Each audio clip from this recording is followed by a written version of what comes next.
Prospector's wife, Tara. Here's a little taste of my world. It's time for Prospector's Picky Pet Peeves on Rock 107. I'm already sick of the snow this winter. It wouldn't be so bad if people knew how to handle the snow, but most people act like idiots when the snow flies. Here's what drives me bonkers when it snows. Yambags who shovel the snow into the road. That's not where it goes.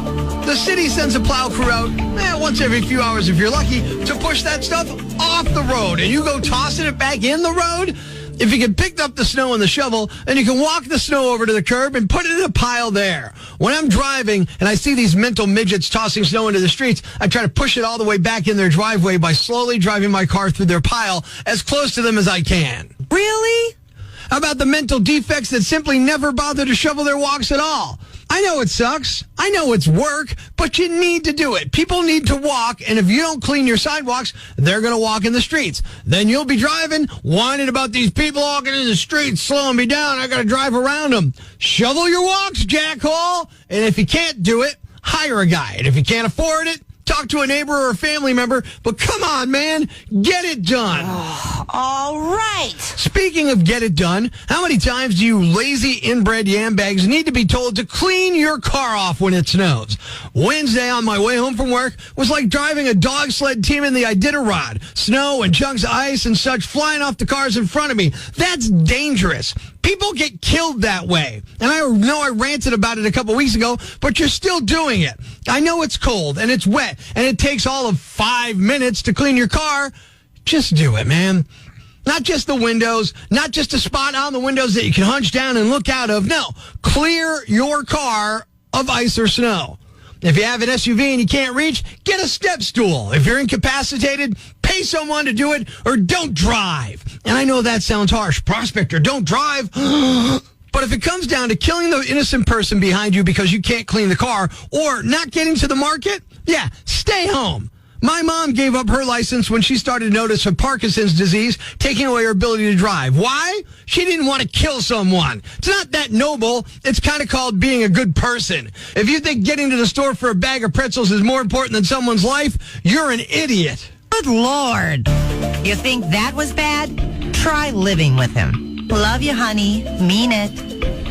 Good morning, I'm Prospector. Good morning, I'm Kate. Kate, are you dug out yet from the snowmacalypse, snowmageddon, Arctic assault, or whatever they're calling it? I am. I had a friendly neighbor who I've never met before dig me out for free. This is what these storms do well. They bring out the best in your neighbors. Myself and one of our other neighbors with a snowblower kept going up and down the block and helping people out throughout the end of the neighborhood we lived in. And I'm not even a nice guy, and I did it. But that's what community is all about, and I love to see it. See, that's the good part about the storm. The bad part, if you didn't dig your car out already, well, it's a block of ice now. Good luck.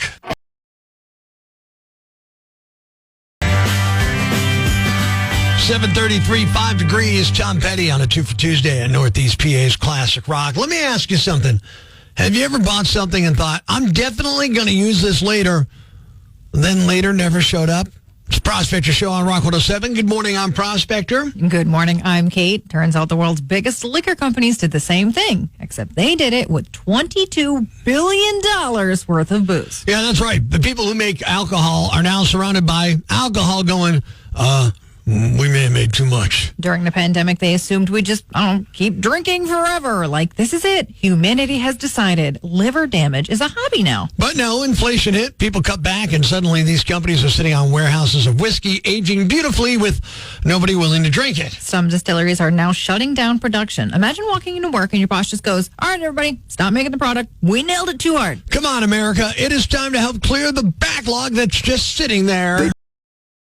Told you to drink less, be healthier, be responsible. And now, because of you, there's $22 billion in sad, lonely alcohol just sitting there, aging, judging us. Introducing Operation Poor Freedom.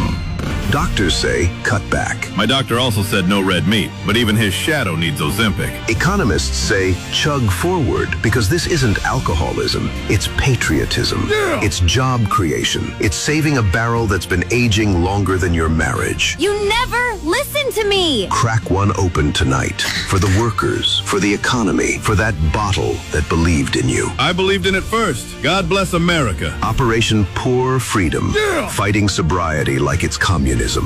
Now, there's There's plenty of bad news, but it's not all bad. It's time for the brighter side of Prospector on Rock 107. The Washington Post did a huge write-up on a group of high schoolers in Virginia who fix up old cars and give those cars to single moms. About 24 kids work on the cars each semester as part of the school's auto repair program. It's sponsored by a charity called Giving Words. They've been doing it for 8 years and donate around 5 cars per year. Thanks. We needed that. The brighter side of Prospector on Rock 107. It's Prospector Show on Rock 107. And Kate, a new museum just opened up in Vancouver, British Columbia. And I know when you think museum, you think Prospector. But no, this one is something I would dig. It's called the Museum of Personal Failure. It's a pop-up for now, so not permanent. How fitting. It's destined to fail. Think you don't have anything to donate to its collection? Think again, because it turns out our lives are full of failure. See what we mean with today's list of the top 5 things we all personally fail at doing. Here we go. Number 5, not losing any Monopoly game pieces. Top 5 things we all personally fail at doing. Number 4, resisting our cans' Halloween candy. Number 3, hitting a speed bump without scraping the bottom of our damn car. Top 5 things we all personally fail at doing. Number 2, removing the gum from our pockets before doing laundry. And the number 1 thing we all personally fail at doing, birth control. There you have it. He's quirky and cranky, and that makes for a lot of awkward interactions. What a jerk. Help Prospector learn from his mistakes. It's time for Am I a Jerk? On Rock 107. Am I a jerk? Rams NFC playoffs championship game last Sunday. I tell my wife, Terry, you cannot be at the house during the Rams playoff game. I need you to just leave. Go home. Go do something with go with your sister. Go out with your kid. Do something. She's like, I don't understand this. I'm like, look, I'm going to be an idiot and screaming and yelling. I just don't need you around. Well, of course, we got a massive snowstorm, and safety trumped all that, so she stayed home. But me even broaching the subject, does that make me a jerk? I'm saying yes, it does make you a jerk, Prospector, over your wife. I don't care what you say. What do the people of Northeast PA say? That's what I got to know this morning. Don from your Instagram said, yeah, you're a jerk. If she leaves, she may not come back, and you'll really look like a jerk. That's a really good point. That actually is a fair point. Open mic on the Rock 107 app. I don't think you're a jerk. I'm sure she's used to you by now. You would think she'd be used to me by now, but it during the playoffs, it becomes a special kind of idiocy that comes out of my mouth. Amy from your Instagram said, if the sole reason for telling her to leave is because you don't want her to see you act crazy, then the real question is, does she support your crazy? If she doesn't care how you've been acting, then you're a jerk and she should have stayed home. Undo the rock lines here. Got to find out, am I a jerk telling a wife, you got to go. You can't be there while I'm watching the Rams. Rock 107. I really think that's a jerk move, Prospector. I mean, it's a great idea if you feel like sleeping on the couch for a month and a half. But so you're saying what I get out of it is not worth the trouble I'm going to get for it? yeah, no. That's a fair point. I didn't end up sleeping on the couch even for asking. It was a discussion, but I didn't sleep on not me sleeping on the couch. The discussion was, I don't think I need to go anywhere. I've seen you act like an idiot. Oh, my goodness. Donald from your Instagram, yes, you should go someplace, and that's how it should be. A fair point there. Absolutely. Except where would I go? I can't go in public. That's what I'm saying. Lewis from your Facebook, a little. She knows you buy now, but you can't. But you can always buy her a hotel night with a spa package. Yeah. There's an idea. That is a good idea there, and she deserves it anyway, just for putting up with my crap every darn day. We're trying to figure out, am I a jerk? The Rams NFC championship game, which they ultimately lost to the Seahawks. I tell her she can't be at the house. I'm going to be screaming. I'm going to be loud. I'm going to be obnoxious. I'm going to probably be angry. It's best if you're not here. Go see your sister. Go hang out with your stepkid. Of course, or with your kid. It's my stepdaughter. But then, of course, the snow starts. And now she's like, well, we got to be here. I'm like, yeah, we're not going to risk life and limb over something like this. But me even broaching the subject, does that make me a jerk? Let's find out what they say on the rock lines, Rock 107. How about if I say a half a ram's horn? So, not a jerk, but a half a ram horn? I'm sure if you have a big house, you could find another TV. And that's essentially what happened. But I still don't know how to take half a ram horn. Does that make sense? I'm going to count that as jerk. You know what I mean? It just seems safe to count that as jerk and move on from there. It's an interesting question. And then Nick from your Facebook, no, you're not a jerk for that, but maybe send her some flowers later in the week to soften the blow of the temporary eviction. See, when you say, like, buy her some flowers, get her a spa night, blah, blah, do something. That to me says, even though you're saying I'm not a jerk, you think I'm a jerk. You think I need to apologize for these actions. In the question today of, am I a jerk for telling my wife, Tara, to not be around while the Rams were playing in the NFC Championship game, ultimately acquiescing because, of course, of the weather? The answer is yes. By a slight margin, Northeast PA says, yes, I am a jerk. Ladies and gentlemen, grab the kids, call your neighbors, and gather round the radio.